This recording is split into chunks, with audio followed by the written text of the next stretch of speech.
नमो भगवते वासुदेवाय नमः। बिना इस कथा को सुने एकादशी का व्रत पूरा नहीं होता है। इसीलिए निर्जला एकादशी पर भगवान विष्णु की पूजा करने के साथ साथ अंत में इस व्रत कथा का पाठ अवश्य करें। इस साल 2025 में निर्जला एकादशी का व्रत 2 दिन रखा जाएगा।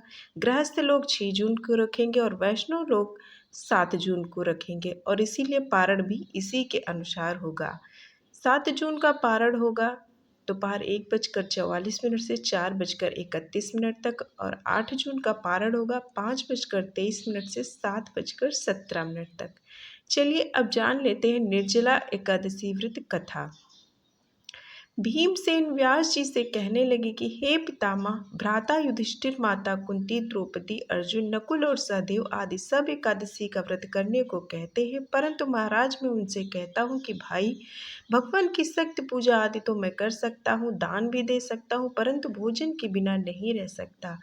इस पर व्यास जी कहने लगे कि हे भीमसेन, यदि तुम नरक को बुरा और स्वर्ग को अच्छा समझते हो तो मांस दोनों एकादशियों को अन्न मत खाया करो। भीम कहने लगे कि हे पितामह, मैं तो पहले ही कह चुका हूँ कि मैं भूख सहन नहीं कर सकता। यदि वर्ष भर में कोई एक ही व्रत हो तो वह मैं रख सकता हूँ, क्योंकि मेरे पेट में व्रत नाम वाली अग्नि है। उस सौ में भोजन किए हुए बिना नहीं रह सकती।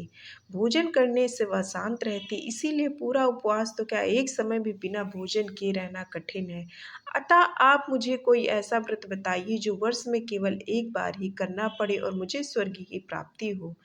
श्री व्यास जी कहने लगे, हे पुत्र, बड़े बड़े ऋषियों ने बहुत ही शास्त्र आदि बनाए हैं जिनसे बिना धन के थोड़े परिश्रम से ही स्वर्ग की प्राप्ति हो सकती है।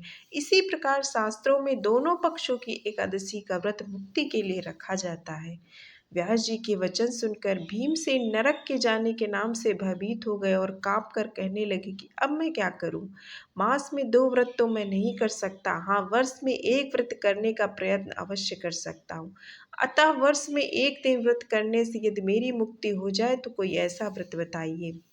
यह सुनकर व्यास जी कहने लगे कि वृषभ और मिथुन की संक्रांति के बीच ज्येष्ठ मास के शुक्ल पक्ष की जो एकादशी आती है उसका नाम है निर्जला। तुम उस एकादशी का व्रत करो। इस एकादशी के व्रत में स्नान और आचमन के सिवा जल वर्जित है।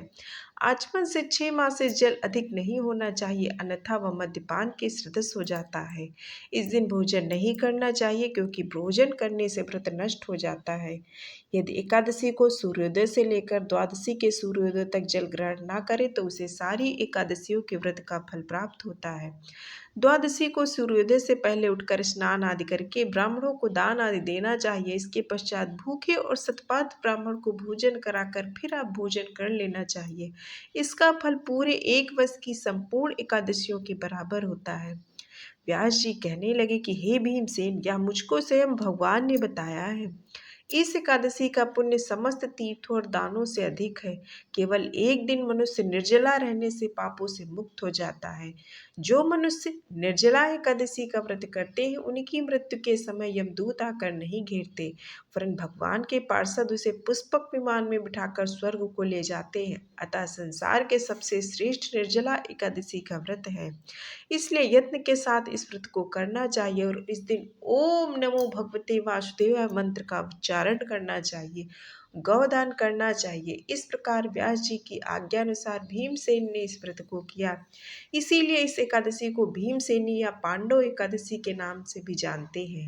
निर्जला व्रत करने से पूर्व भगवान से प्रार्थना करें कि हे भगवान, आज मैं निर्जला व्रत करता हूँ, दूसरे दिन भोजन करूँगा। मैं इस व्रत को श्रद्धापूर्वक करूँगा, अतः आपकी कृपा से मेरे पाप नष्ट हो जाएं। इस दिन जल से भरा हुआ एक घड़ा वस्त्र से ढककर स्वर्ण सहित दान करना चाहिए। जो मनुष्य इस व्रत को करते हैं उनको करोड़ फल सोने के दान का फल मिलता है, और जो इस दिन यज्ञादिक करते हैं उनका फल तो वर्णन ही नहीं किया जा सकता। इस एकादशी के व्रत से मनुष्य विष्णु लोक को प्राप्त होता है, और जो मनुष्य इस दिन अन्न खाते हैं वे चांडाल के समान हैं, वे अंत में नरक में जाते हैं। जिसने निर्जला एकादशी का व्रत किया वो चाहे ब्रह्म हत्या हो, मद्यपान करता हो, चोरी की हो या गुरु के स्वाद द्वेष किया हो, मगर इस व्रत के प्रभाव से स्वर्ग जाता है।